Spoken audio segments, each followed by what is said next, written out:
ഗണേഷ് കുമാറും മഞ്ജു വാര്യരും തമ്മിലുള്ള ഒരു വേദിയിൽ ഒരുമിച്ച് കണ്ടപ്പോൾ മലയാളികൾ എല്ലാവരും ഞെട്ടി. കഴിഞ്ഞ ദിവസമായിരുന്നു മഞ്ജുവും ഗണേഷ് കുമാറും മൈജിയുടെ ഒരു ഉദ്ഘാടന വേദിയിൽ ഒരുമിച്ച് വേദി പങ്കിട്ടത്.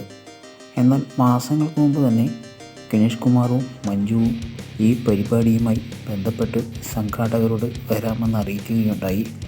പക്ഷേ ഇതിന് പിന്നാലെ നടൻ ദിലീപും കാവ്യയും ഗണേഷ് കുമാറുമായി പിണങ്ങി എന്ന വാർത്തയാണ് ഇപ്പോൾ പുറത്തു വരുന്നത്. സഹകരിക്കുമ്പോൾ ഒരിക്കലും ഗണേശേട്ടൻ ഇത് ചെയ്യരുത് എന്ന് കാവ്യ പറഞ്ഞപ്പോൾ ഗണേഷ് കുമാറിൻ്റെ മറുപടി, മഞ്ജു നല്ല പെൺകുട്ടിയാണ്, അവളെ എനിക്കറിയാം എന്നാണ്.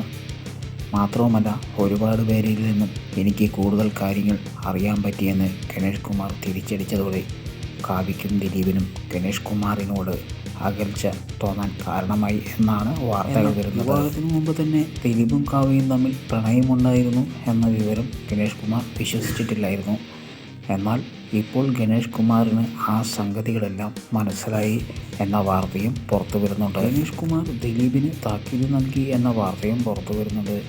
ഇനി ഞാനും താനുമായി ഒരു ബന്ധമില്ല, ഇനി എന്നെ വിളിക്കാൻ നിൽക്കരുത് എന്ന് ഗണേഷ് കുമാർ പറഞ്ഞതായും വാർത്തകൾ പുറത്തു വരുന്നുണ്ട്.